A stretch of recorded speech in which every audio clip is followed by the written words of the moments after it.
దేవునికి క్రీస్తు వారి పక్షాన వందనాలు తెలియజేసుకుంటానండి. అదేవిధంగా కూడి వచ్చినటువంటి మీ అందరూ కూడా ప్రభునామమున వందనాలే. ప్రభునందు ప్రియులారా, దేవుని మాట ఎటువంటిదంటే బండలను బద్దలు కొట్టే సుత్తి వంటిది. దేవుని మాట ఎటువంటిదంటే చేదైనటువంటి ఔషధం వంటిది. దేవుని మాట ఎటువంటిదంటే మురికిని వదలగొట్టే సబ్బు వంటిది. మరి బండను బద్దలు కొట్టే సుత్తి వంటిది అంటే సుత్తి దెబ్బ పడినప్పుడు మనకి నొప్పి కలుగుతుందా లేదండి? నొప్పి కలుగుతుందా లేదండి? ఖచ్చితంగా నొప్పి కలుగుతుంది. మరి నొప్పి కలిగిందని వాక్యాన్ని వదిలేస్తాం మనం? అందుకే దేవుడు ముందుగానే చెప్పేసాడు ఏమని, నా వాక్యం ఎటువంటిదంటే బండలను పగలగొట్టు సుత్తి వంటిది, సమ్మెట వంటిది. సమ్మెట దెబ్బ అంటే మామూలుగా ఉంటుందండి? దానికి బాధ కలుగుతుందా లేదా? మనకి కలుగుతుందా లేదా? ఆ బాధను తట్టుకొని మనం సత్యాన్ని గ్రహించాలి. ఏంటండి? ఆ బాధను, సమ్మెట దెబ్బ వంటి బాధను తట్టుకొని పశ్చాత్తాపడి ఏం చేయాలంటే సత్యాన్ని గ్రహించాలి. అదిగో సమ్మెట దెబ్బ పడింది, ఆ బాధను నేను భరించలేను, నేను సత్యాన్ని గ్రహించను అంటే అది దేవుని దగ్గర చెల్లుతుందండి? చెల్లదు. యెహోవా అందుకే దేవుడు సత్యాన్ని గ్రహించడానికి ఏమన్నాడంటే యెహోవా గ్రంథమును పరిశీలించి చదువుకునిడి. ఏమన్నాడండి? పరిశీలించి చదువుకోండి. ఏ బోధకుడు చెప్పినా, ఎంత గొప్ప స్పీకర్ చెప్పినా ఏం చెప్పాడు? యెహోవా గ్రంథమును పరిశీలించి చదువుకునిడి. బెరియా సంఘం వారు ఏం చేశారండి? పౌలు శీలలు అంతటి వారు చెప్తేనే, వారు చెప్పినవి అలా ఉన్నాయో లేదో పరిశీలించారా లేదా? లేదు. మీరు చెప్పింది దాని గురించి నేను బాధపడ్డాను, లేకపోతే ఆ నొప్పిని నేను భరించలేను అని వాక్యాన్ని వదిలేశారా? వాక్యాన్ని వదలలేదు. పౌలంటే మాటలు కాదండి, ధర్మశాస్త్రాన్ని అవకాశం పట్టేసిన వాడు. అటువంటి వాడు చెప్తేనే ఏం చేశారు? హృదయంలో ఎక్కడ నుంచుకోకుండా వారి మాటలు అలా ఉన్నాయో లేదో పరిశీలించారు. ఒకవేళ అలా లేరనుకో, ఆ ధర్మశాస్త్ర గ్రంథమందు పౌలు చెప్పిన మాటలు అలా లేవనుకో వదిలేస్తారు. ఉన్నాయంటే అని నమ్ముతారు. కాబట్టి వాక్యం వినడం ఎంత ప్రాముఖ్యమో విన్న వాక్యాన్ని పరిశీలించడం కూడా అంతే ప్రాముఖ్యం. వాక్యం వింటున్నప్పుడు మనకు కొద్దిగా నొప్పి కలుగుతుంది. ఎందుకంటే ఎప్పుడు మన విశ్వాసానికి తగ్గట్టు వాక్యం ఉండదు. అంతేనండి? ఎప్పుడు మన విశ్వాసానికి తగ్గట్టు వాక్యం ఉండదు. ఇక్కడ కూర్చున్న వాళ్ళందరూ కూడా ఒకే విశ్వాసాన్ని కలిగి లేరు, రకరకాల విశ్వాసాలు కలిగి ఉన్నారు. కానీ విశ్వాసం ఒక్కటే, బాప్తిసం ఒక్కటే, తండ్రి అయిన దేవుడు ఒక్కటే అని చెప్తుంది. మరి అందరూ ఒకే విశ్వాసంలో ఐక్యం కావడానికి దేవుడు వాక్యం అనే స్తుతిని, వాక్యమే సమ్మెటిను ప్రయోగిస్తాడా లేదా? ఎందుకంటే బైబిల్ చెప్పింది విశ్వాసం ఒకటే, బాప్తిసం ఒకటే, తండ్రి అయిన దేవుడు ఒక్కడే. అలా ప్రయోగించినప్పుడు మనం నొప్పిగా భావించకూడదు. అవి ఉన్నాయో లేదో ఏం చేయాలి? పరిశీలించాలి. కాబట్టి నేను చెప్తున్నటువంటి మాటలు అలా ఉన్నాయో లేవో పరిశీలించండి అంతే. ఉంటే మీరు ఫాలో అవ్వండి, లేకపోతే విడిచిపెట్టండి. అంతే కదండి? ఎందుకంటే దేవుడే చెప్పాడు కదా, యెహోవా గ్రంథమును పరిశీలించి చదువుడి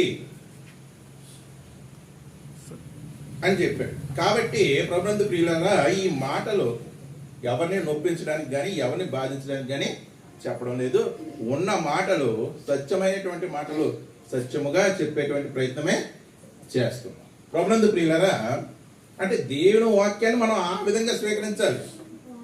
నా విశ్వాసానికి తగ్గట్టే చెబితే వాక్యాన్ని స్వీకరిస్తాను అని అనుకోకూడదు.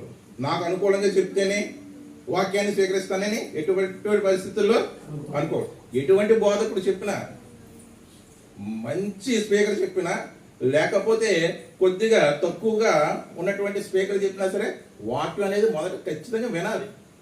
నీకు ఆల్రెడీ చెప్పేసిన వాక్యం చెప్పినా సరే వినాలి. చెప్పిన వాక్యం మళ్ళీ నీకు చెప్పబడుతుందంటే కారణం ఏంటి? ఆ వాక్యంలో సరి చేసుకోవాల్సింది నీకు ఉంది. కాబట్టి మనం స్పీకర్ని చూడకూడదండి. ఇప్పుడు దేవుని వాక్యాన్నే చూడాలి. కొంతమంది ఏంటంటే వయసుకి అనుభవానికి ప్రాధాన్యత ఇస్తారు. మంచిదే, కాదంటలేదు. మరి ఆ వయసుకి అనుభవం ఉన్నటువంటి వాళ్ళు కూడా ఈరోజు వాక్యంలో ఏమవుతున్నారు? తొట్టిల్లిపోతున్నారా లేదా? తొట్టిల్లిపోతున్నారా లేదా?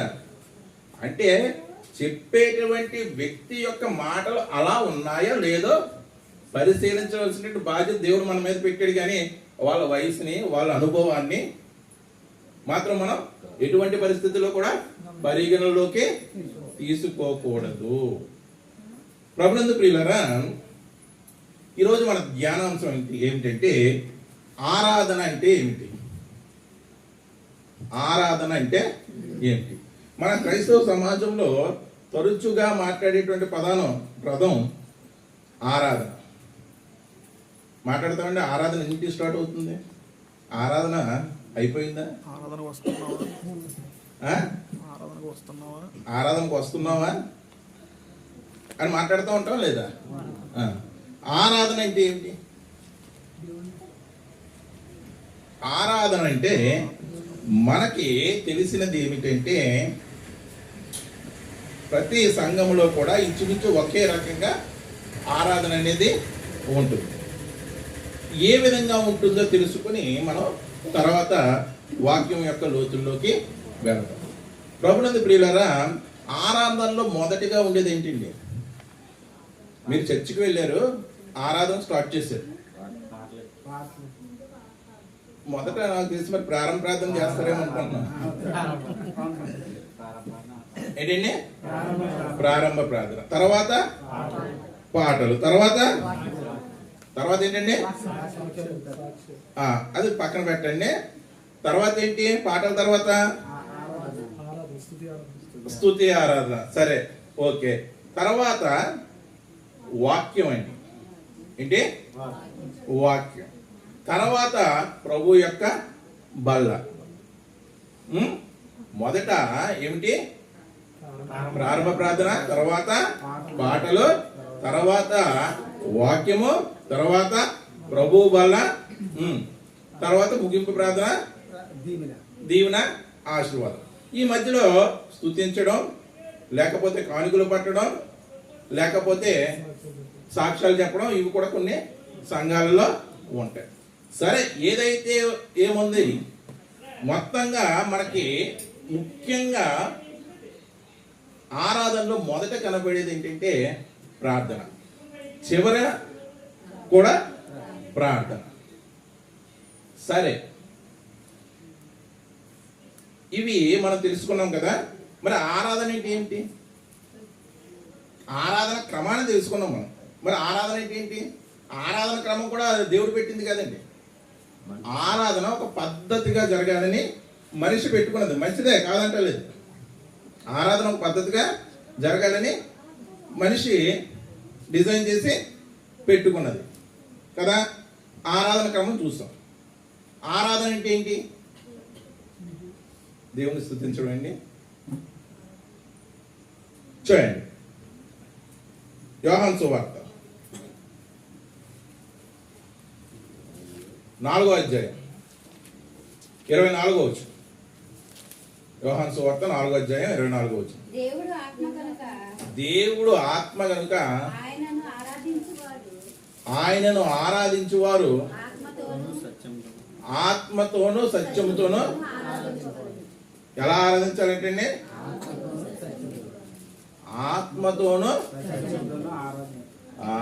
ఆరాధన అంటే ఆత్మతోనూ సత్యముతోనూ దేవుణ్ణి పూజించేటువంటి విధానాన్నే ఆరాధన అంటారు.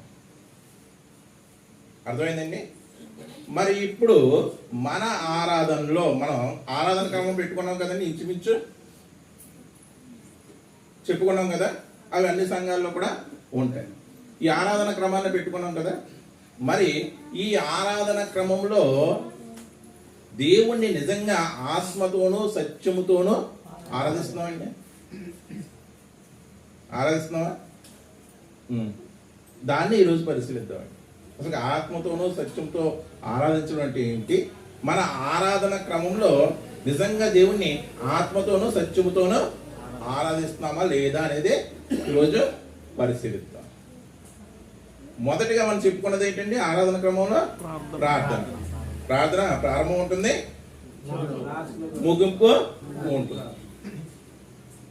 ప్రార్థన అంటే దేవుడితో మనం మాట్లాడాలి. ఆ మాట్లాడేటువంటి భాష ఎలా ఉండాలండి? దేవుడితో మనం మాట్లాడేటువంటి భాష ఎలా ఉండాలి?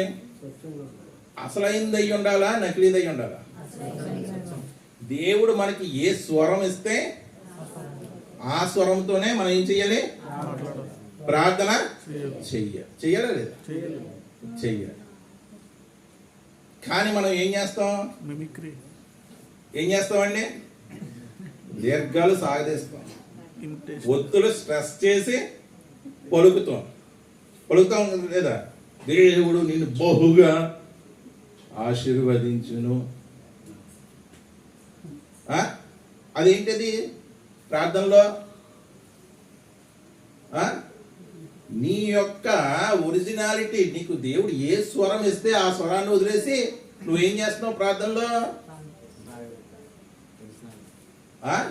ఒక స్వరాన్ని నువ్వు సెట్ చేసుకుని ఏం చేస్తున్నావు? ప్రార్థిస్తున్నావా లేదా? చేస్తున్నారా లేదా? చేస్తున్నారా లేదా? ఎంత గట్టి శబ్దంతో ప్రార్థన చేస్తే అంత గొప్ప ప్రార్థన. ఎంత ఎక్కువసేపు విస్తరించి ప్రార్థన చేస్తే అంత గొప్ప ప్రార్థన. ఏమన్నా నాకు తెలియగలుగుతాను, మోగవాడు ప్రార్థన చేస్తాడా లేదా? మరి ఆడు ప్రార్థన శక్తివంతమైంది కదా. నత్తివాడు ప్రార్థన చేస్తాడా లేదా? చేస్తాడా లేదా? మరి వాడి ప్రార్థన శక్తివంతమైంది కదా. శక్తివంతమైంది కదా. మరి వాడు గట్టిగా మాట్లాడలేరు, దీర్ఘాలని నొక్కి పలకలేరు, హస్వాల్ని తగ్గించి మాట్లాడలేరు మోగవారు నెత్తివారు.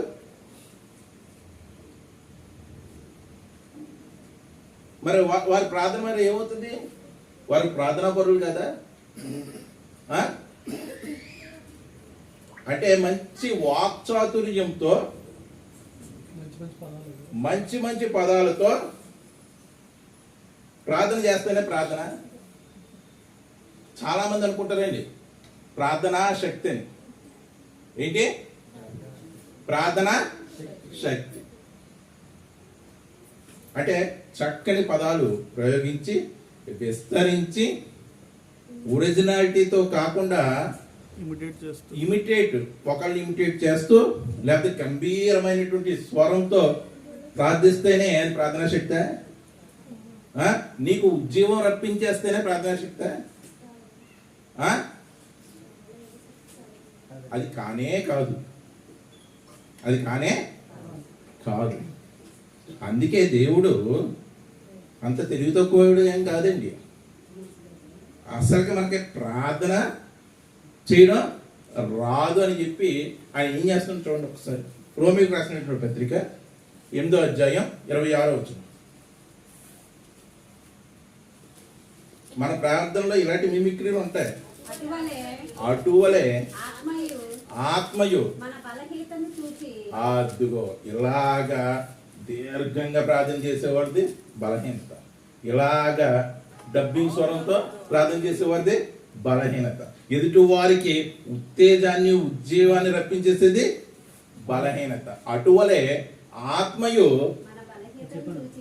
మన బలహీనతను చూచి, పరిశుద్ధాత్ముడు అంటే ప్రార్థన చేస్తున్నప్పుడు మన బలహీనతను చూచి సహాయం చేయుచున్నాడంట. అనగా అదిగోండి, దేవుడికి కావలసింది యుక్తమైనటువంటి ప్రార్థన. దేవుడికి కావాల్సింది ఏంటి? యుక్తం. యుక్తం అంటే సరైనది, వివేకవంతమైనది అని అర్థం. అటువలే ఆత్మయు, పరిశుద్ధాత్మయు మన బలహీనత చూసి, ఏంటి మన బలహీనత? మనకి ప్రార్థన ఎలా చెయ్యాలో కూడా తెలియదు. అందుకే ప్రార్థనకి ఆత్మ సహాయం కావాలి. అటువలే ఆత్మయు మన బలహీనత చూచి సహాయం చేయుచున్నాడంట. మనం ఏమనుకుంటాం? మనం గొప్ప ప్రార్థన వీరులు, మోకాలు చెప్పులు అరిగిపోయి మోకాలకి అయ్యగారు ఇప్పుడు మొదలెట్టారంటే ఒక గంట వరకు వదలరు ప్రార్థన. అది కూడా బలహీనతే. విస్తరించి ప్రార్థన చేయడం కూడా బలహీనత. నువ్వు ఏకాంతంగా ఉన్నప్పుడు 24 గంటలు చేసుకో, 12 గంటలు చేసుకో, 6 గంటలు చేసుకో, ఇబ్బంది లేదు. సంఘంగా కూడుకున్నప్పుడు మాత్రం విస్తరించి మాత్రం చేయకూడదు. ఏకాంత ప్రార్థన మీ ఇష్టం, దానికి ఎటువంటి అబ్జెక్షన్ లేదు. ఇటువంటి ప్రార్థనలోనే బలహీనతలు ఉన్నాయి చూడండి. అటువలే ఆత్మయు మన బలహీనతను చూచి మనం సహాయం చేస్తున్నాడు. ఎలాగనగా మనం యుక్తముగా ఎలాగూ ప్రార్థన చేయవలనో అదిగో. ఎవరంటున్నారండి ఈ మాట? ఎవరంటున్నారు? పౌలు అంటున్నాడు.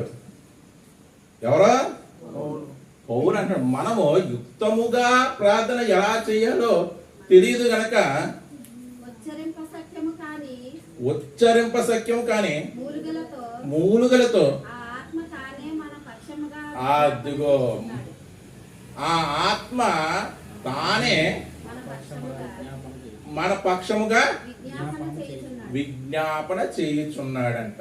అంటే మనం ప్రార్థన చేసేటప్పుడు పరిశుద్ధాత్ముడు ఆ ప్రార్థన కరెక్ట్ చేసి మన పక్షాన ఆయనే దేవుడికి ప్రార్థనని చేరుస్తున్నాడు, విజ్ఞాపన చేరుస్తున్నాడు. అంటే మనకు ప్రార్థనకు సహాయకుడు ఎవరు? ఎందుకు? మరి మనం విస్తరించి గంట చేస్తాం కదా, అరగంట చేస్తాం కదా, మంచి స్వరంతో చేస్తాం కదా, మనం ప్రార్థనా వీరులం కదా, మరి సహాయం ఎందుకు? అటువలే ఆత్మయు మన బలహీనతను చూచి, ఇలాంటి మ్యాజిక్లు ఉంటాయనే ఆత్మ మనకు సహాయం చేస్తుంది. మనం ఏంటి? ఆ మ్యాజిక్లకే పడిపోతాం. ఏంటి? గొప్ప స్వరం ఎలుగెత్తి ఇటువంటి వాటికి పడిపోతాం. కాబట్టి ఆత్మ మన బలహీనత చూసి మనకు సహాయం చేస్తున్నాడు. యుక్తంగా ప్రార్థన ఎలా చేయాలో నేర్పిస్తున్నాడు. ఆయనే మన పక్షాన విజ్ఞాపన చేస్తున్నాడు. మత్తయి సువార్త 6వ అధ్యాయం 7వ వచనం. మత్తయి సువార్త 6వ అధ్యాయం 7వ వచనం. మరియు మీరు ప్రార్థన చేయనప్పుడు అదిగో అన్యజనుల వలె వ్యర్థమైనటువంటి మాటలు, అంటే స్వరాన్ని పెంచేసి మరి స్వరాన్ని తగ్గించేసి ఎదుటి వారిని ఆకట్టుకునేటువంటి ప్రార్థన చెయ్యాలి అనే తలంపు ఏదైతే ఉందో అటువంటివన్నీ కూడా వ్యర్థమైనవి. మనుషులు వాటికి పడిపోవచ్చు. మనుషులు నేను గొప్ప ప్రార్థనా పరుడు అనుకోవచ్చు. ఏమంటాడు? అది వ్యర్థమైన మాటలు వచింపవద్దు. విస్తరించి మాట్లాడటం వలన తమ మనవి వినపడునని వారు తలంచుచున్నారు. అన్యజనులు అలా తలంచుచున్నారంట. మీరు వారి వలె ఉండకండి. మరియు మీ ప్రార్థన చేయనప్పుడు వేషధారుల వలె ఉండవద్దు. ప్రార్థన చేయనప్పుడు ఏమైనా వేషం వేసుకుంటామండి మనం ప్రార్థన చేసినప్పుడు? వేషం వేసుకుంటామా? మనగా చేస్తామా? ఆ? మన స్వరం, ఒరిజినల్ స్వరం ఏదైతే ఉందో దాంతో ప్రార్థన చేస్తే అది వేషధారితనం కాదు. స్వరాన్ని మార్చేసి గంభీరంగా కన్నీటి ప్రార్థన కూడా తప్పు కాదు. మనలో ఉన్నటువంటి భావాల్ని దేవుడి ముందు వ్యక్తపరుస్తున్నాం. కన్నీటి ప్రార్థన కూడా తప్పు కాదు. కన్నీటి ప్రార్థన చాలా శక్తివంతమైంది. మరి వేషధారితనం అంటున్నాడు దేనికి? ఆ స్వరాన్ని ఎత్తేసి మళ్ళీ దించేసి జనాల్ని ప్రార్థన ద్వారా ఆకట్టుకుంటావు కదా, అది ప్రార్థనలో ఆ వేషధారితనం. మనుషులు కనపడవలనని, మనుషులు కనపడవాలని సమాజ మందిరములోను వీధుల మూలంలోను నిలిచి ప్రార్థన చేయటం వారికి ఇష్టము. అటువంటి వారు అన్యులంట. వారికి ఇటువంటి ప్రార్థన అవసరం. మిమ్మల్ని మాత్రం ప్రార్థన చేయనప్పుడు వేషధారితనం వద్దు. మీకు దేవుడు ఏ స్వరం ఇస్తే ఆ స్వరమే. మగవాడి ప్రార్థన శక్తివంతమైనది ఎలా అవుతుందండి? మన మనోభావాన్ని చూస్తాడు కానీ దేవుడు మన యొక్క భాషను కాదు. నత్తివాడు ఎలా ప్రార్థన చేస్తాడు? వాడి యొక్క మనోభావాన్నే చూస్తాడు కానీ మన యొక్క భాష ఎంత అందంగా మాట్లాడుతున్నాం, మనం ఎంత చక్కటి పదజాలను ఉపయోగించి ప్రార్థన చేస్తున్నాం అని మాత్రం చూడడు. కానీ లోకం చూస్తుంది. గొప్ప పదజాలాన్ని ఉపయోగించి ప్రార్థన చేసిన వారిని, గొప్ప స్వరంతో ఎలుగెత్తి ప్రార్థన చేసిన వారిని లోకం గొప్ప ప్రార్థన పరుడు అంటారు. కానీ దేవుడు ఏమంటున్నాడు? ఆ వేషధారితనం వద్దు. అటువలే ఆత్మ కూడా మనకు సహాయం చేస్తున్నాడు. ఆ వేషధారితనం నుండి మనం బయటికి రావాలి. అంటే ఇప్పుడు చూడండి, ఆరాధనలో మొదటి భాగం ప్రార్థన కదండి. మరి పరిశుద్ధాత్ముడు సహాయం లేకపోతే ప్రార్థన జరుగుతుంది సరైనటువంటి ప్రార్థన. అంటే దేవుణ్ణి ఆరాధించాలంటే, ఆత్మతో ఆరాధించాలంటే సరైన ప్రార్థన ఉండాలి. ఆ సరైన ప్రార్థన కూడా ఎవరి వల్ల సాధ్యం అంటే పరిశుద్ధాత్ముడు వల్లనే సాధ్యం. కీర్తన గ్రంథం 34వ సంకీర్తన, కీర్తన గ్రంథం 34వ సంకీర్తన 17వ వచనం. నీతిమంతుడు మొరపెట్టగా దేవుడు ఆలకిస్తాడంటే ఎవరి ప్రార్థన? నీతిమంతుని ప్రార్థన యెహోవా ఆలకిస్తాడు. మరి పాపులు మనమే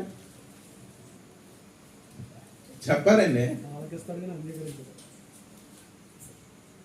నీతిమంతుల ప్రార్థన యెహోవా ఆలకిస్తాడు. 100% కాదు. పాపి ప్రార్థన వాడు నిజమైనటువంటి పశ్చాత్తాపం పడితే ఆలకిస్తాడు. సుంకరి దానికి ఉదాహరణ. సుంకరి పాప కదా. ఆకాశం వైపు ధైర్యం చాలక ప్రార్థించే పశ్చాత్తాపం. పాపి అయినటువంటి సుంకరి మాట ప్రార్థన విన్నాడా లేదా? విన్నాడు. నీతిమంతులు మనమే యెహోవా ఆలకిస్తాడు. అంటే మన ప్రార్థన శక్తివంతమైనది అనడానికి రుజువేంటి?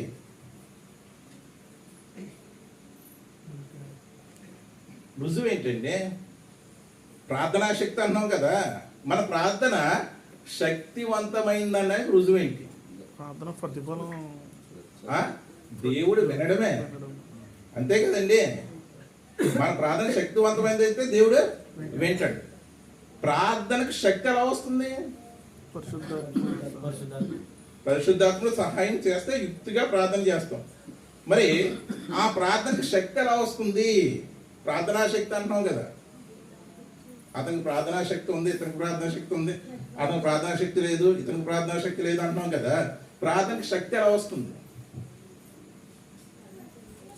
ప్రార్థనకు శక్తి ఎలా వస్తుందంటే అండి, మనం ఉచ్చరించే మాటల వల్ల కాదు, మనం మాట్లాడేటువంటి భాష పెట్టి కాదు. ప్రార్థన శక్తి ఎలా వస్తుంది చెప్పనా? నీ క్యారెక్టర్ వల్ల వస్తుంది, అంతే కదా. నీతిమంతుల మనవి యెహోవా ఆలకించును. క్యారెక్టర్ వల్లే. కొర్నేలు అన్యుడు, కానీ అతడి ప్రార్థన ఎక్కడికి వెళ్ళింది? పరలోకంలో ధూపం వల్లే వెళ్ళింది. కారణం క్యారెక్టర్. కారణం ఏంటి? అదే నీతిమంతుల ప్రార్థన దేవుడు ఆలకించును అంటే అది. అప్పుడు వస్తుంది. దేవుడు ఆలకిస్తే కొన్నేళ్ళ దగ్గర పంపించడే లేదా ప్రార్థన శక్తి జరిగిందా లేదా? జరిగిందా లేదా? అంటే ప్రార్థన శక్తి ఎలా వస్తుంది? మాటల ద్వారా కాదు, ఎదటివాడిని మాటల చేత చేసేయడం ద్వారా కాదు, గంటలు గంటలు మోకాలు వేసేయడం వల్ల కాదు, మోకాలు కాయలు కాల్చుకోవడం వల్ల కాదు. దేని వల్ల వస్తుంది? క్యారెక్టర్. పశ్చాత్తాపానికి మించిన ప్రాయశ్చిత్తం లేదు. ఒక పాపి పశ్చాత్తాపడ్డాడంటే వాడి మనసులో నిజంగా ప్రాయశ్చిత్తం జరిగింది, యేసు రక్తంలో కడగబడతాడు. అటువంటి ప్రాయశ్చిత్తం జరిగింది కాబట్టి పాపి మనం కూడా దేవుడు ఆలకిస్తాడు. నీతిమంతులు మనం ఎందుకు ఆలకిస్తాడంటే ఇది కొన్నేళ్ళు అన్యుడైనప్పటికీ కూడా నీతిమంతుడు ధర్మ కార్యాలు ఆయన సన్నిధి ధూపం వలె వెళ్ళాయి. అంటే ప్రార్థనా శక్తి ఎక్కడి నుంచి వస్తుంది? ఇప్పుడు క్యారెక్టర్ నుండి వస్తుంది. ప్రార్థన శక్తి ఏంటండి? ఒక నత్తివాడు నీకు ప్రార్థన చేసిన క్యారెక్టర్ ఉండి ఆ ప్రార్థన దేవుడు వింటాడు. ఒక మోగవాడు సంకేతాల ద్వారా ప్రార్థించిన వాడు క్యారెక్టర్ ఉంటే ఆ ప్రార్థన పరమునకు చేరుతుంది. ఇదంతా జరగాలంటే ఆత్మ మనకి సహాయం చేసి నడిపించాలి. అర్థమైందండి నా మాటలు? ఇప్పుడు చెప్పండి, ప్రార్థన విలువ, ప్రార్థనా పరులువా?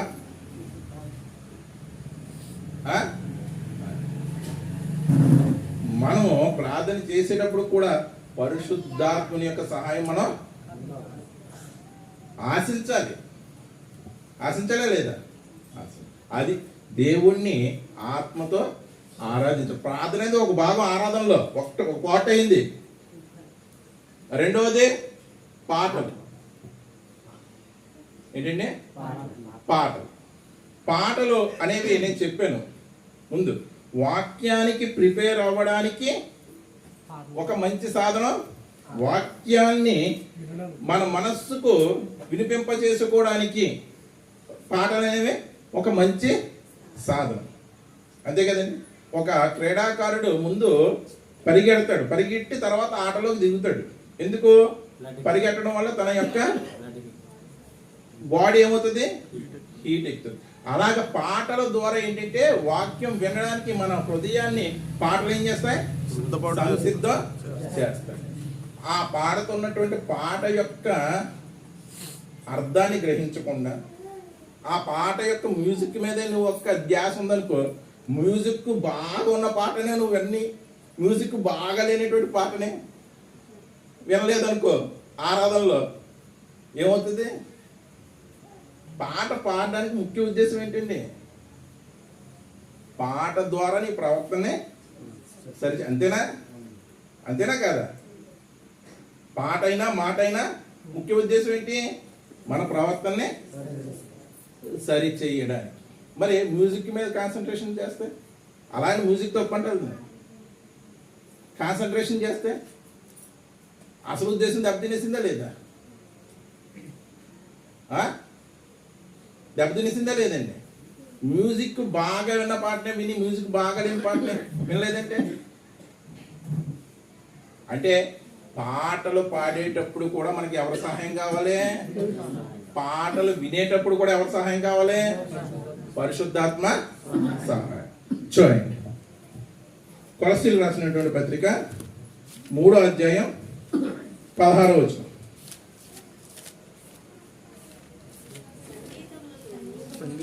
సంగీతములతోను కీర్తనలతోను ఆత్మ సంబంధమైనటువంటి పద్యములతోను, సంగీతములతోను కీర్తనలతోను ఆత్మ సంబంధమైనటువంటి పద్యములతోను. అదేంటండి? పాటల్లో కూడా బోధ ఉంటుందా? కీర్తనలో కూడా బోధ ఉంటుందా? సంగీతంలో కూడా బోధ ఉంటుందా? పద్యాల్లో కూడా బోధ ఉంటుందా? ఉంటుందా లేదా? చూడండి ఒకసారి మళ్ళీ చదవండి. కొలస్సీ 3:16 అండి. సంగీతములతోను సంగీతములతోను కీర్తనలతోను కీర్తనలతోను ఆత్మ సంబంధమైన పద్యములతోను ఆత్మ సంబంధమైనటువంటి పద్యములతోను ఒకరినొకడు ఒకడినొకడు బోధించుచు బుద్ధి చెప్పుచు. అంటే పాటల ద్వారా బోధించడం ఉంటుంది, పాటల ద్వారా బుద్ధి చెప్పడం కూడా ఉంటుందా? కృపాసహితముగా మీ హృదయములలో దేవుని గూర్చి గానము చేయుచు సమస్త విధములైన జ్ఞానముతో క్రీస్తు వాక్యము మీలో సమృద్ధిగా నివసింపనీయుడి. క్రీస్తు వాక్యం మీలో సమృద్ధిగా నివసింప చేయుడి. అంటే కీర్తన ద్వారా, ఆత్మ సంబంధం పద్యముల ద్వారా, పద్యాలు పాడతామండి మన సంఘం. మరి ఆత్మ సంబంధమైన పద్యముల ద్వారా అన్నాడు కదా. అప్పటి పద్యాలు కీర్తన గ్రంథం అంతా ఏంటి? పద్యాల కావ్య గ్రంథం. యోబు, కీర్తనలు, సామెతలు, ప్రసంగి, పరమగీతం, ఈ ఐదింటిని జ్ఞాన గ్రంథాలు అంటారు. మరో పదం ఉంది, కావ్య గ్రంథాలు, పద్య రూపంలో ఉన్నటువంటి గ్రంథములు అంటారు. ఇప్పుడు ఆ పద్యములు ఎటువంటి పద్యములు? ఆత్మ సంబంధమైనటువంటి పద్యములు. అంటే అవి పాడటానికి మనకు సహాయం చేసేవాడు కూడా ఎవరంటే పరిశుద్ధాత్ముడు. పాటలు పాడడానికి మనం ఎవరి యొక్క సహాయం తీసుకోవాలి? ఖచ్చితంగా పరిశుద్ధాత్ముని యొక్క సహాయం తీసుకోవాలి. ఆ పాటలు విని దాన్ని గ్రహించడానికి, ఎందుకంటే ఆ పాటలకి ఏం చేస్తాయి? బోధిస్తాయి, రాయబడి ఉంది కదా, బుద్ధి చెబుతాయి. అవి విని గ్రహించడానికి కూడా నీకు ఏం కావాలి? పరిశుద్ధాత్మని యొక్క సహాయం కావాలి. అందుకే చూడండి, చాలా మంది ఏదో పాడేస్తారు, లేకపోతే ఏదో పాటను వింటారే గాని ఆత్మ సంబంధంగా దాన్ని స్వీకరిస్తారా? మరి దీనికి కూడా ఎవరికి సహాయం కావాలి? అంటే ఇప్పుడు ప్రార్థన అయింది, పాటలు అయింది, అంటే ఆరాధనలో ఈ రెండు భాగాల్లో మనకు ఖచ్చితంగా ఎవరి సహాయం కావాలి? అంటే ఆత్మతో ఆరాధించాలంటే పరిశుద్ధాత్మని యొక్క సహాయం కావాలి. అపోస్తుల కార్యం 1వ అధ్యాయం 8వ వచనం. పరిశుద్ధాత్మ మీ మీదికి వచ్చినప్పుడు మీరు శక్తి నొందెదరు. చూడండి, అయినను పరిశుద్ధాత్ముడు మీ మీదకి వచ్చినప్పుడు మీరు శక్తి నొందెదరు. పాటలు పాడుతున్నప్పుడు మనం చాలా సంఘాల్లో చూడండి ఏం చేస్తారు? పరిశుద్ధాత్ముడు వచ్చాడు అని ఏం చేస్తారండి? ఎగురుతూ ఉంటారు. వాళ్ళు చూపించే రెఫరెన్స్ ఏంటి? ఇదే, పరిశుద్ధాత్ముడు మీ మీదకి వచ్చినప్పుడు మీరు శక్తి నొందెదరు. శక్తి నొంది ఏం చేస్తారు? ఎగురుతారా?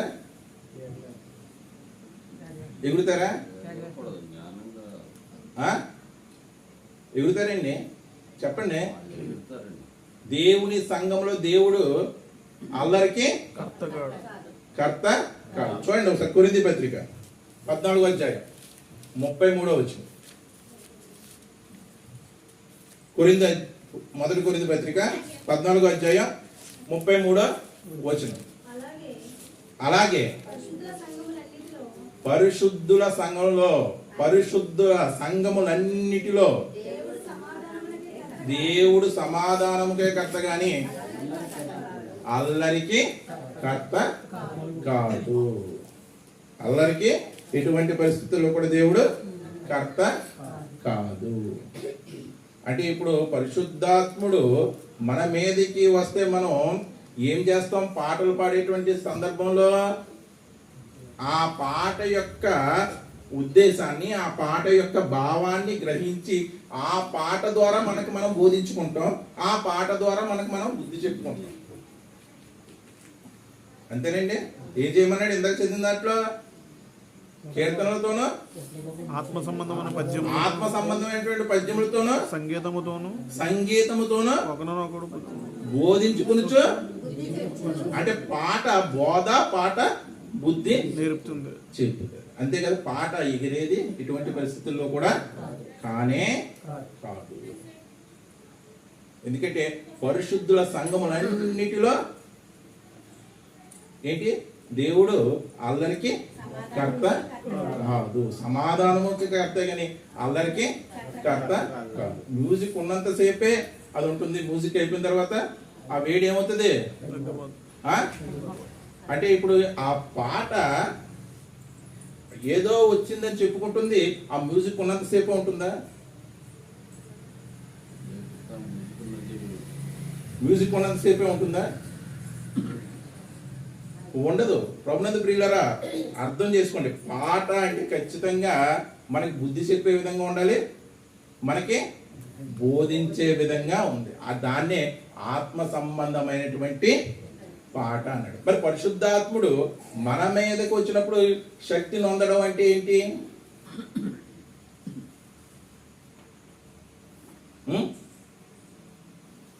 శక్తిని పొందడం అంటే ఏంటి?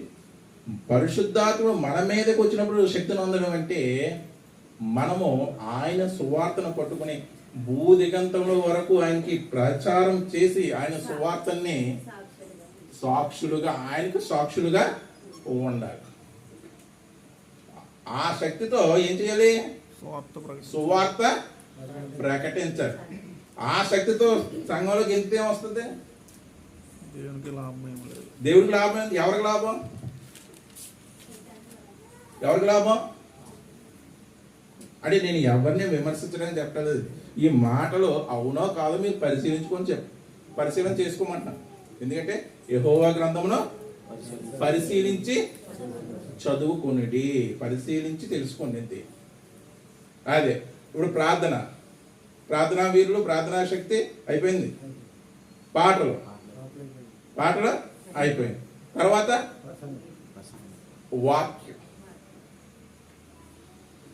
వాక్యం గురించి బైబిల్ ఏం చెప్తుందంటే, ఈ జనులు హితబోధన సహించక దురద చెవులు గలవారే.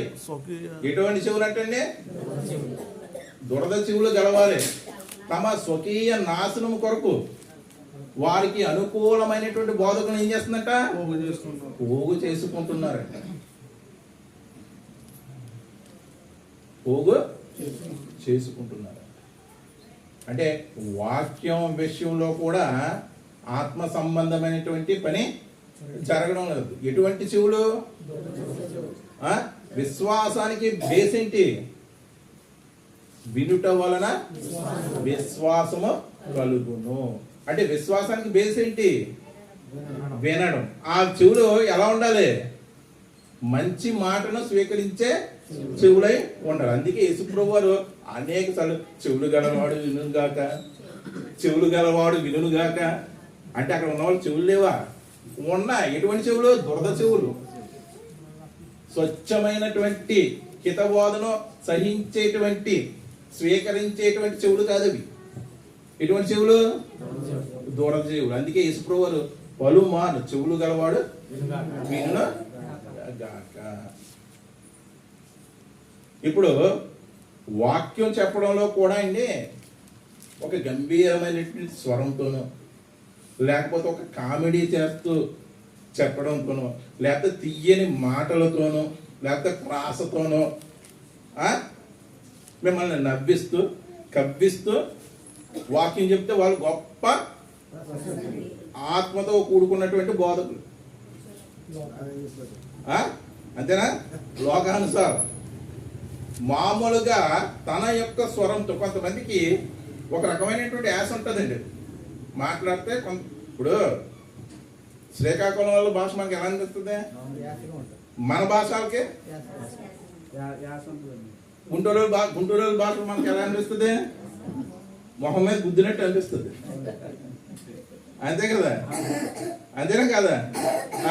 అడ్రస్ వస్తే అలా పో అంటాడు. ఇదేంటి అలా పో అంటున్నాడు అనుకుంటాం. కానీ వాడి భాషా విధానం అంతే.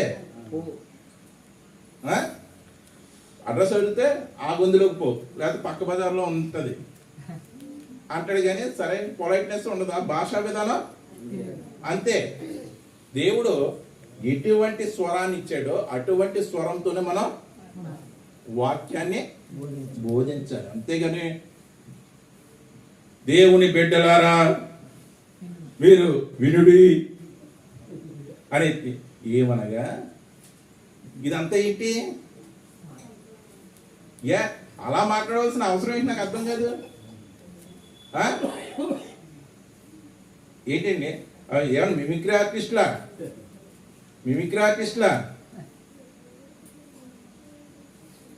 ఏ స్వరం ఇస్తే దేవుడు నీకు గాడిద స్వరం ఇచ్చాడనుకో, గాడిద స్వరంతో వాక్యం చెప్పు, ఇబ్బంది లేదు. కార్యం చేసి కూడా ఎవరు? అంతేగాని ఆ పాస్టర్ గారు ప్రాసలు బాగా వేస్తారండి, ఆ పాస్టర్ గారు జోకులేదు బాగా వేస్తారంటే నీ జీవితం జోక్ అయిపోద్దా లేదా? పౌలు సైతం కూడా నేను మాట్లాడేటప్పుడు చాలా ఒళ్ళు దగ్గర పెట్టుకుని మాట్లాడతానని చెప్తున్నాడు. కొరింథీయులకు రాసినటువంటి మొదటి పత్రిక 2వ అధ్యాయం 5వ వచనం. కొరింథీయులకు రాసినటువంటి మొదటి పత్రిక 2వ అధ్యాయం 5వ వచనం. నేను మాట్లాడినను సువార్త ప్రకటించినను జ్ఞానయుక్తమైన తీయని మాటలను తీయని మాటలు వినియోగించలేదంట. జ్ఞానయుక్తమైనటువంటి తీయని, ఏ జ్ఞానం అండి? దేవుని జ్ఞానం కాదు, లోకపరమైనటువంటి జ్ఞానయుక్తమైనటువంటి మాటలు, తీయని మాటలు వినియోగింపక పరిశుద్ధాత్మయు దేవుని శక్తియు కనపరుచు. పెట్ట కథలు కాదు ఏంటి? ఏమైనా వినియోగిస్తున్నారు? పెట్ట కథలు కాదు. పరిశుద్ధాత్మయు దేవుని శక్తియు కనపరుచు దృష్టాంతములు, ఎగ్జాంపుల్స్, గతంలో జరిగి ఇప్పుడు మనకు బుద్ధి చెప్పేటువంటి వాటినే ఉపయోగించి చెప్తున్నాను కానీ వాక్యాన్ని జ్ఞానయుక్తమైనటువంటి తీయని మాటలతో కాదు, జబర్దస్త్ పదాలతో కాదు, వాక్ చాతుర్యంతో కాదు, ప్రాసలతో కానే కాదు. అంటే వాక్యం వినడంలో కూడా మనకి ఎవరి సహాయం కావాలి? పరిశుద్ధాత్ముడి యొక్క సహాయం కావాలి. వాక్యం చెప్పడంలో కూడా ఎవరి సహాయం కావాలి? అందుకే కదా ప్రార్థన చేసుకుంటాం ముందు, నీ ఆత్మ సహాయాన్ని దయచేయమని, నీ సేవకుని 7 ఆత్మతో ఎత్తిపట్టమని ప్రార్థిస్తావా లేదా? అంటే వాక్యం చెప్పడంలో కూడా మనకి ఎవరి సహాయం కావాలండి? ఇప్పుడు వరకు ఆత్మతో ఆరాధన చూసాం. ఇప్పుడు పాటలు ఆరాధన అంటే ఏం చెప్పుకున్నాం? ప్రార్థన, పాటలు, వాక్యం, ప్రభు వలన ముగింపు ప్రార్థన. ఇప్పటి వరకు ఆత్మతో ఆరాధించడం చూసాం. ఆత్మతో ఆరాధించడం అంటే ఏంటి? పరిశుద్ధాత్మని యొక్క సహాయంతో ఆరాధించడం. మరి సత్యంతో ఆరాధించడం అంటే? సత్యంతో ఆరాధించడం అంటే యోహాను సువార్త 17వ అధ్యాయం 17వ వచనం. యోహాను సువార్త 17వ అధ్యాయం 17వ వచనం. సత్యమందు వారిని ప్రతిష్ఠ చేయము. నీ వాక్యమే సత్యమందు మనం ప్రతిష్ఠింపబడవాలంట. సత్యమందు వారిని ప్రతిష్ఠ చేయము, నీ వాక్యమే సత్యము. సత్యం అనేది బహు దూరముగాను లోతైనదిగాను ఉన్నది. దాన్ని గ్రహించేవాడు ఎవడు? దాన్ని పరిశీలించేవాడు ఎవడు? అంటే సత్యం అనేది బహు లోతుగా ఉంటది, చాలా దూరంగా ఉంటది, బహు లోతుగా ఉంటది. దాన్ని brief study, Bible brief study చేస్తే అర్థమవుతుంది. లోతైనటువంటి ధ్యానం బైబిల్ని చేస్తే, బైబిల్లో లోతైనటువంటి ధ్యానం చేస్తే మనకి అర్థమవుతుంది. దూరంగా ఆలోచించి చేస్తే అర్థమవుతుంది. సత్యం అనేది బహు లోతుగాను బహు దూరముగాను ఉంటది. అంతేగాని మా సంఘ విశ్వాసానికి తగ్గట్టే వాక్యం ఉండాలంటే ఉండదు. అప్పుడు నీకు సత్యం దగ్గరగా ఉన్నట్టు అర్థమైందండి. కానీ సత్యం అనేది ఎలా ఉంటది? సత్యం అంటే ఏంటి? వాక్యమే సత్యం. సత్యం అనేది ఎలా ఉంటది? బహు లోతుగాను బహు దూరంగాను ఉంటుంది. మనం వాక్యాన్ని ధ్యానించేటప్పుడు లోతుగా ధ్యానించాలి. మనకు దగ్గరగా ఉన్నది ఆపాదించేసుకోకూడదు. బహు దూరంగా ఉంటుంది కాబట్టి దూర ఆలోచన చెయ్యాలి. ఒక చోట ఒక రాయబడిందంటే దీనికి సంబంధించిన ఇంకా అనేక చోట్ల ఉన్నాయా, అవేం చెప్తున్నాయి. ఎందుకంటే యెహోవా వాక్యం మీకు కొంత ఇచ్చట కొంత అచ్చట మీకు వచ్చును. అంటే చెబుతున్నటువంటి వాక్యాన్ని అర్థం చేసుకుని వాక్యాన్ని పరిశీలించాలి అంటే ఎవరి సహాయం కావాలి? పరిశుద్ధాత్ముల యొక్క సహాయం కావాలి. వాక్యాన్ని లోతుగాను వాక్యాన్ని దూరంగా ఆలోచించడానికి కూడా పరిశుద్ధాత్ముల యొక్క సహాయం కావాలి. స్వచ్ఛమైనటువంటి వాక్యం నువ్వు అంగీకరించి నువ్వు చేసేటువంటి ఆరాధన అసలు ఆరాధన. సత్యముతో ఆరాధించడం అంటే వాక్యాన్ని ఉన్నది ఉన్నట్టుగా నువ్వు నేర్చుకోవాలి, నేర్చుకొని ప్రవర్తించాలి. అదే ఆరాధన. ఆత్మతోనూ సత్యముతోనూ ఆరాధించడం అంటే అదే. లోకాసువార్త అంటే పాటలు పాడేటప్పుడు ఆత్మ వచ్చేస్తుంది అన్నాం, కానీ వాక్యం చెప్పేటప్పుడు ఎప్పుడైనా ఆత్మ వచ్చేస్తుందండి? చెప్పాలండి. వాక్యం చెప్పేటప్పుడు ఎక్కువ పాటలు పాడేటప్పుడే వస్తుంది. వాక్యం చెప్పేటప్పుడు నిజంగా రావాల్సిందే అప్పుడే. బైబిల్లో స్త్రీ వచ్చింది. లోకాసువార్త 11వ అధ్యాయం 27వ వచనం. లోకాసువార్త 11వ అధ్యాయం 27వ వచనం. ఆయన అంటే ఎవరు? యేసు ప్రభు వారు సత్యమును చెప్పుచుండగా ఆ సమూహంలోనున్న ఒక స్త్రీ ఆయన చూచి, అదిగో బోధకుడా ఎంత గొప్ప మాటలు చెప్తున్నావు, నిన్ను మోసినటువంటి గర్భమును నువ్వు కుడిచినటువంటి స్థనములను అదిగో ధన్యములైనవని కేకలు వేసి చెప్పిందంట. ఏ శక్తితో చెప్పింది? ఏ శక్తితో చెప్పింది?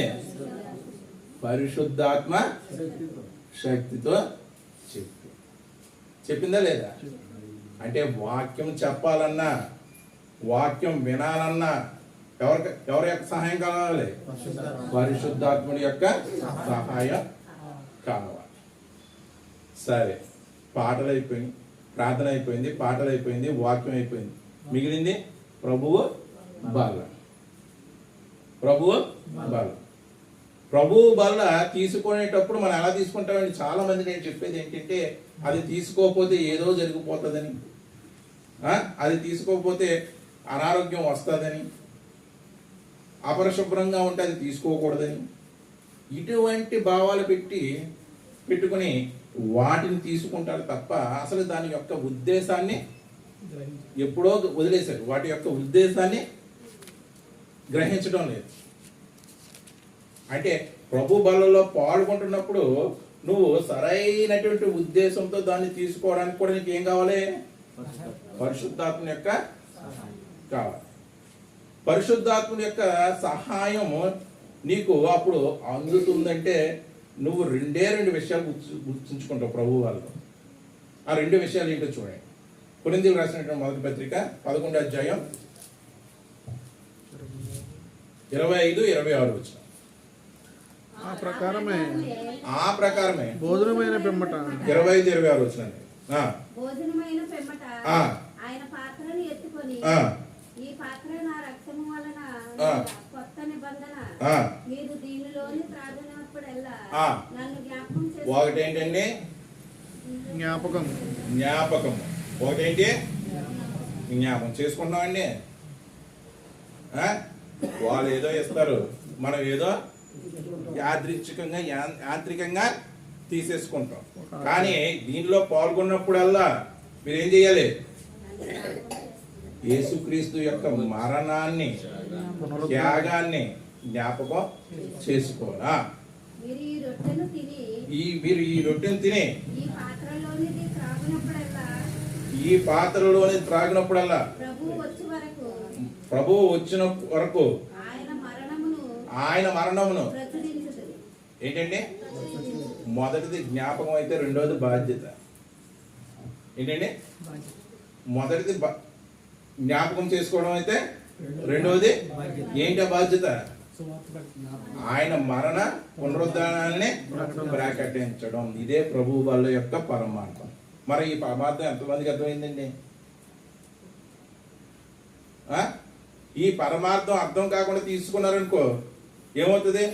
మీలో అనేకులు రోగులుగాను మృతులై ఉన్నారు. ఎటువంటి మృతులు? అందరూ బాగానే ఉన్నాం కదా మనందరం. ఆత్మ సంబంధమైనటువంటి మృతులుగా మారిపోతారు. ఒకనాడు ఆదాము అవ్వలు ఏదైనా తోటలో నుండి గెంటి వేయబడి ఎలాగ ఆత్మ సంబంధమైనటువంటి పండు దినము నిత్యముగా చచ్చుదు. మరి చచ్చిపోయారా? ఆత్మ సంబంధమైనటువంటి మరణాన్ని పొందారు. ఈ ప్రభు బలలో కూడా నువ్వు పరిశుద్ధాత్ముడి యొక్క సహాయం లేకుండా అనాలోచకంగా వ్యర్థంగా తీసుకుంటే నువ్వు కూడా ఆత్మ సంబంధమైనటువంటి రోగి అయిపోతావు. ఆత్మ సంబంధమైనటువంటి మృతుడు అయిపోతావు. రెండు విషయాలు. ఒకటి జ్ఞాపకము, రెండు బాధ్యత. ఎవరు జ్ఞాపకం చేస్తారు మనకి ఆ సమయంలో? ఇలా పట్టుకొని ప్రార్థించుకుంటావు. ప్రార్థించుకునేటప్పుడు కూడా నీ యొక్క సొంత పనుల గురించే ప్రార్థిస్తావు. రొట్టెను పట్టుకొని ప్రార్థించుకుంటావు. ప్రార్థించే సమయంలో కూడా ప్రార్థన ఎటువంటిది? మన అవసరాల గురించే ప్రార్థిస్తాం. ప్రభువా, ఈ రొట్టె నీ శరీరానికి సాదృశ్యంగా ఉంది, ఇదిగో నేను జ్ఞాపకం చేసుకుని దీన్ని తీసుకుంటున్నాను. చేస్తామండి, చేస్తామండి. ప్రభువా, ఈ ద్రాక్షారసం నువ్వు చిందించినటువంటి రక్తానికి సాదృశ్యంగా ఉంది, ఇదిగో నా మరణ పర్యాంతము నీ మరణాన్ని ప్రచురం చేస్తాము అనే బాధ్యత వహించి తీసుకుంటామండి. తీసుకుంటామా? అలా తీసుకోవాలంటే ఆత్మ సహాయం ఖచ్చితంగా కావాలి. చూడండి, ఇప్పుడు బల్లారాధనలో ఎంతమంది తప్పు పొందాం చూడండి. తప్పు పొందాం లేదా?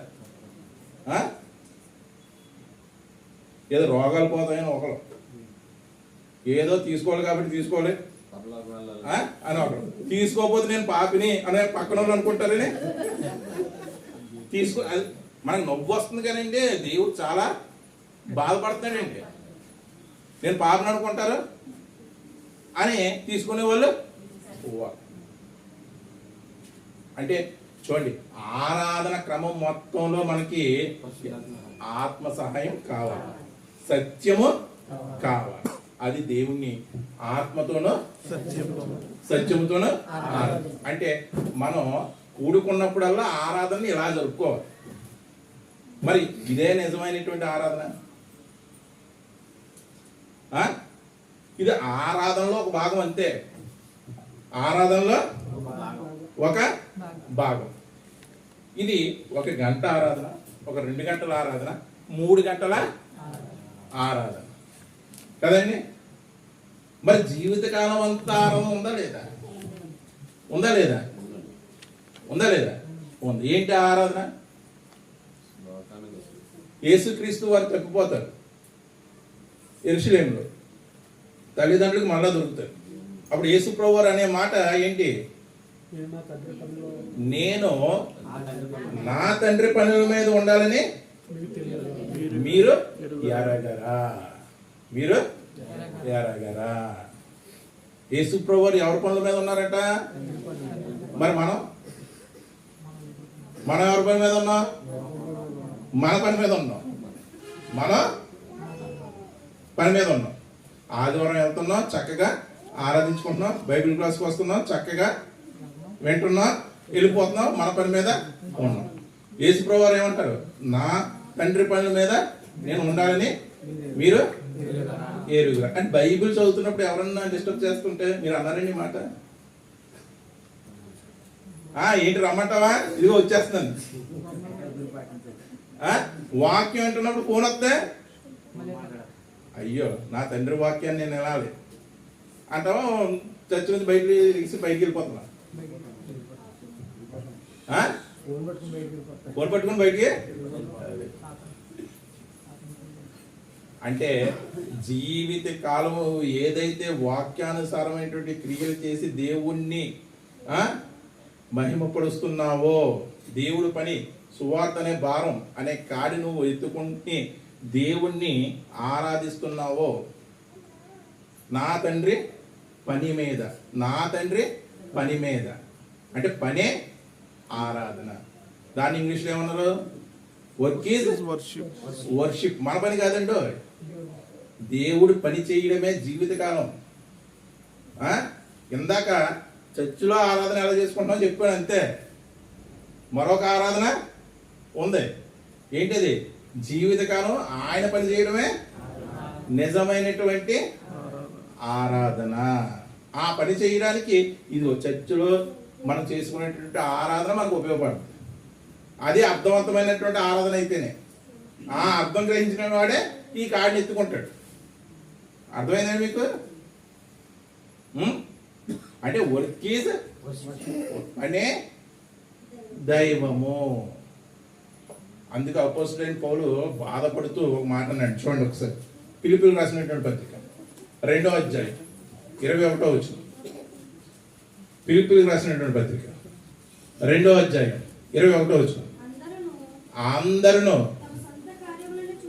అదిగోండి, అందరూ తమ సొంత కార్యములే చూచుకొనుచున్నారు కానీ ఎవ్వరు కూడా యేసుక్రీస్తు కార్యములు. యేసుక్రీస్తు వారు ఎవరి కార్యాన్ని చూశారు? భూమి మీదకి వచ్చి తండ్రి కార్యాన్ని. మనం ఎవరి కార్యాన్ని మోయాలని ఆయన చెప్పాడు?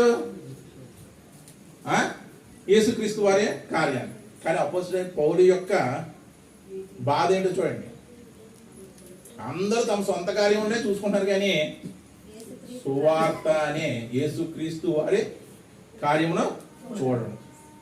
ఆ పనే నిజమైనటువంటి ఆరాధన. ఆ పని మనకి ఎప్పుడు ఒప్పుతుంది? సంఘాలలో సరైనటువంటి ఆరాధన జరిగినప్పుడు, సరైనటువంటి వాక్యం మన హృదయాల్లోకి వెళ్ళినప్పుడు ఈ పని భారం మనం ఎత్తుకోవాలి. మరి దానికి దీనికి లింక్ ఉందా లేదా?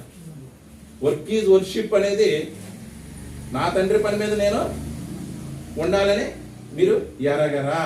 అంటే మన తండ్రి మీద పని మీద మనం ఉండాలని మనకి ఎలాగా అర్థమవుతుందంటే, సరైనటువంటి ఆరాధన మనం చేసినప్పుడు, సరైనటువంటి వాక్యాన్ని మనం గ్రహించినప్పుడే. అప్పుడు వరకు కూడా మన ఆరాధన దేవుడు మెచ్చడు. మన ఆరాధన ఎలా ఉంటుందంటే, దేవుడికి దేవుడి మనసులో ఆ విధంగా మారిపోద్ది. ఆ విధంగా మారుతుందో లేదండి? ఖచ్చితంగా ఆ విధంగా మారిపోద్ది. మన ఆరాధన దేవుడికి ఆ విధంగా అవ్వకూడదు. దేవునికి సంతోషప్రదమైనటువంటి ఇదిగా ఉండాలి. అందుకే మంచి పోరాటం పోరాడుతుంది, నా పరుగు నా పని దేవా, ఇదిగో చేయుటకు నువ్వు నాకు అప్పగించినటువంటి పనిని నేను కడముట్టించి భూమి మీద నిన్ను ఎలా మహిమపరిచారు యేసుప్రభు వారు? పని ద్వారా. దేవా, నువ్వు చేయుటకు నాకు అప్పగించినటువంటి పనిని నేను సంపూర్ణం చేసి భూమి మీద నిన్ను ఆరాధించి తిని. నిజమైనటువంటి ఆరాధన నేను భూమి మీద చేశాను. నా ఆరాధన ద్వారా నీకు మహిమ వచ్చింది. అంటే ఇప్పుడు ఆరాధన అంటే ఏంటి? దేవుడు పని చేయడమే ఆరాధన. ఆ పని చెయ్యాలని సంకల్పం ఎప్పుడు వస్తుంది? మన సంఘాల్లో ఆరాధన క్రమం సరిగ్గా జరిగినప్పుడు మాత్రమే వస్తుంది. అప్పుడు వరకు కూడా చూడండి, నశించుతున్న వారికి దేవుని యొక్క సువార్త ఎలా ఉంటుందంట? వెర్రి తెలంగాణ రక్షించబడుతున్నటువంటి మనకు దేవుని శక్తి ఉన్నది. మన సువార్త ప్రకటించి వీధుల్లో వెళ్తుంటే క్రైస్తవుడు పక్కన వెళ్ళిపోతాడు, పట్టించుకోడు. ఆడికి మంది ఎలా ఉంటది? రక్షించబడుతున్నటువంటి మనకు వాడికి వెర్రితనంగా కనబడుతుందంటే వాడు ఏ ఆరాధనలో లేడు, సరైనటువంటి ఆరాధన క్రమంలో లేడు. కానీ కొంతమంది ఉంటారండి, బ్రదర్ వందానండి, ఏ ఊరి నుంచి వచ్చారండి, ఏమన్నా సహాయం కావాలని అడుగుతున్నారా లేదా? అంటే వాడు సరైనటువంటి ఆరాధన క్రమంలో సువార్త భారం కలిగి ఉండాలి. అంటే పనే నిజమైనటువంటి ఆరాధన. ఆరాధన అంటే అదండి. అర్థమైంది. నా మాటల్ని మీరు ఏం చేస్తారంటే పరిశీలించండి. నా మాటలు కూడా పూర్తిగా నమ్మేకండి. అలా ఉన్నాయో లేవో పరిశీలించి మీరే సత్యాన్ని గ్రహించండి. ప్రార్థన చేసుకుంటాం. మమ్మల్ని